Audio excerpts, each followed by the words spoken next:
ఒక్కసారి కొమ్మూరి గోల్డ్ కి కాల్ చేయండి. తాకట్లో ఉన్న మీ బంగారాన్ని విడిపించి మార్కెట్ ప్రైస్ కి వాళ్ళు కొనుక్కుని మిగతా డబ్బులు మీకు ఇచ్చేస్తారు. మీడియా మిత్రులందరికీ నమస్కారం. విశాఖ ఉక్కు ఆంధ్రుల హక్కు అనే నినాదంతో మనం విశాఖ ఉక్కుని మన పెద్దవాళ్ళు సాధించుకుంటాం జరిగింది. మీడియా మిత్రులు తెలుసు, విశాఖపట్నం ప్రజలకి తెలుసు. ఆనాడు వాజ్పేయి గారు ప్రధానమంత్రిగా, చంద్రబాబు నాయుడు గారు ముఖ్యమంత్రిగా ఉన్నప్పుడు ఆనాడు కూడా విశాఖ ఉక్కు ఒక సంక్షోభంలోకి వెళ్తే మనం కాపాడుకుంటాం జరిగింది. అదే పరిస్థితి మళ్ళీ వచ్చినప్పుడు కేంద్రంలో ఉన్న ప్రధానమంత్రి గారు, రాష్ట్రంలో గౌరవ ముఖ్యమంత్రి చంద్రబాబు నాయుడు గారు, అటుపక్కన కుమారస్వామి గారు, ఇటుపక్కన వర్మ గారు, నిర్మలా సీతారామన్ గారు అందరూ కలిసికట్టుగా కూర్చుని సుమారుగా 15,000 కోట్ల రూపాయలు ప్యాకేజ్ ఇచ్చి విశాఖ ఉక్కుని తిరిగి కాపాడుకుంటమే కాదు, తిరిగి ప్రొడక్షన్ ప్రారంభిస్తాం జరిగింది. ఇలాంటి పరిస్థితుల్లో నిన్న జరిగిన సంఘటన చాలా చాలా బాధాకరం. ఒక పక్కన మేమందరం కూడా మళ్ళీ పూర్వ వైభవం వస్తుంది విశాఖ ఉక్కుకి. ఎందుకంటే టెక్నాలజీ చాలా మంచిది. ఆ టైంలో కట్టిన 4 ప్లాంట్లో కానీ ఒకసారి చూస్తే one of the best technology ఉన్న ప్లాంట్ ఇది. అలాంటి పరిస్థితుల్లో ఎందుకు ఇది జరిగిందనే బాధ అందరు కలిగింది. నిన్న కరెక్ట్గా 4 గంటల 10 నిమిషాలకి ఇన్సిడెంట్ జరిగిన వెంటనే కలెక్టర్ గారు, సిపి గారికి ఇక్కడ వస్తాం జరిగింది. దాని తర్వాత గౌరవ హోంమంత్రి గారు, ఎంపీ గారు, మా పల్లా శ్రీనివాస్ గారు ఆయన వస్తాం జరిగింది. నిన్న తెలుసుకున్న వెంటనే రాత్రే కుమారస్వామి గారు వచ్చి సుమారుగా పొద్దున్న 2 వరకు మొత్తం చూసి తిరిగి ఆయన వెళ్తాం జరిగింది. వర్మ గారు కూడా ఇక్కడికి వస్తాం జరిగింది. గన్నబాబు గారు వస్తాం జరిగింది. ఎందుకంటే మా అందరు ఎన్డీఏ పైన ఉన్న బాధ్యత కేవలం కుటుంబాలని ఆదుకుంటాం కాదు, కార్మికులకి అండగా నిలబడాలి, కార్మికులకు భరోసా ఇవ్వాలనేది మా అందరి ఉద్దేశం. ఇప్పుడు 8 మంది చనిపోతాం జరిగింది, 6 హాస్పిటల్లో ఉన్నారు. దాంట్లో నిన్న కుమారస్వామి గారు కూడా వచ్చి అదనంగా 25 లక్షల రూపాయలు ఎక్స్గ్రేషియా ఆయన ప్రకటించారు. ఎప్పుడు లేని విధంగా కాంట్రాక్ట్ అయినా, ఫుల్ టైం ఎంప్లాయీస్ అయినా, వాళ్ళ ఇంట్లో పిల్లలు చదువుకున్న పిల్లలుంటే వాళ్ళకి పర్మనెంట్ ఉద్యోగం ఇస్తామని ఆయన హామీ ఇచ్చారు. వాళ్ళు నివసించాలనుకుంటే ప్లాంట్లోనే ఇల్లు ఉండేదాన్ని కూడా ఆయన ఇస్తా అన్నారు. ఇంతేకాకుండా పర్మనెంట్ ఎంప్లాయీస్కి చాలా స్పష్టంగా ఇంత రావాలనేది ఉంది నిబంధనలు. అది కూడా మేము రివ్యూ చేస్తున్నాం. దాంతోపాటు కాంట్రాక్ట్ ఎంప్లాయీస్ కూడా ఇంత ఇవ్వాలి, యాక్సిడెంట్ జరిగితే ఇంత ఇవ్వాలని చాలా స్పష్టంగా విశాఖ స్టీల్ ప్లాంట్ రూల్ బుక్లో ఉండడం జరిగింది.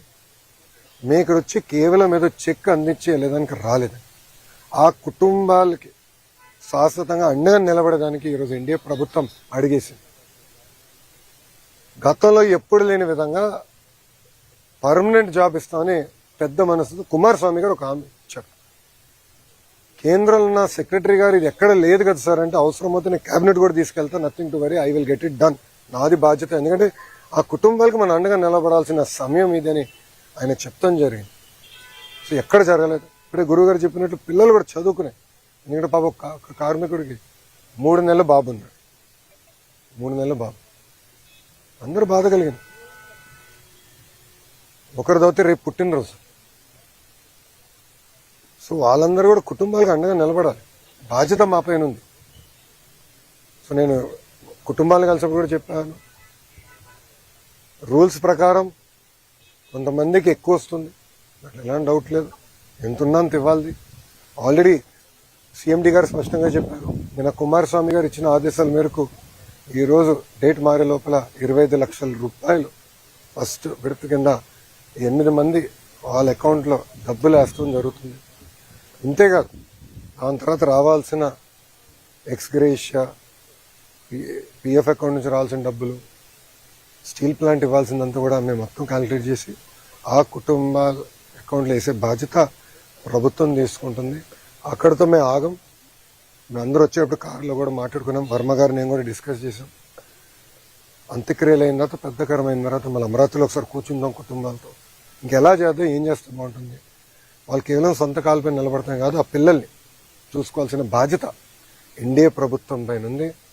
గతంలో ఎట్లయితే విశాఖ ఉక్కుని కలిసికట్టుగా ఎన్డీఏ కాపాడిందో అదేవిధంగా కార్మికులకి మేము అండగా నిలబడతాం, ఆ కుటుంబాలకి మేము అండగా నిలబడతాం. ఇంతేకాదు నిన్న కుమారస్వామి గారు ఒక ఆదేశాలు కూడా జారీ చేశారు. 3 సీనియర్ మెంబర్స్తో కమిటీ వేసి వాళ్ళు ఇప్పుడు సుమారుగా 4-5 వాళ్ళు వస్తున్నారు. కమిటీ మొత్తం రివ్యూ చేస్తారు, డేటా అంతా చూసుకుంటారు. ఆ టైంలో 2nd, 3rd, 4th ఎక్కడైతే యాక్సిడెంట్ జరిగిందో అక్కడ ఉన్న కార్మికులతో కలుస్తారు. వాళ్ళది కూడా ఏం జరిగింది ఏంటని తెలుసుకుంటారు. ఇది కింద నుంచి కారింది కాదు, ఏంటేదో లాగితే ఫినిష్డ్ ప్రోడక్ట్ బయటకు వచ్చింది కాదు, పైనుంచి పొంగుతాం కూడా కాదు, కక్కింది. పొంగినది వేరే రకంగా అనుకోవచ్చు, కానీ కక్కింది. ఎందుకు జరిగింది, ఎక్కడ జరిగింది, ఎందుకు ఇక్కడ జరిగింది, దీని వెనకాల ఏంటి మొత్తం మనం క్షుణ్ణంగా పరిశీలించాల్సిన బాధ్యత అటు స్టీల్ ఇండస్ట్రీ పైన ఉంది, రాష్ట్ర ప్రభుత్వం పైన ఉంది. తప్పనిసరిగా నివేదిక వచ్చిన తర్వాత ఏం చర్యలు తీసుకోవాలో ప్రభుత్వం తీసుకుంటుంది. కానీ ఈరోజు యాక్సిడెంట్లో దెబ్బలు తగిలిన కార్మికుడిని హాస్పిటల్లో కలిశారు. ఆయన పేరు శ్రీనివాస్.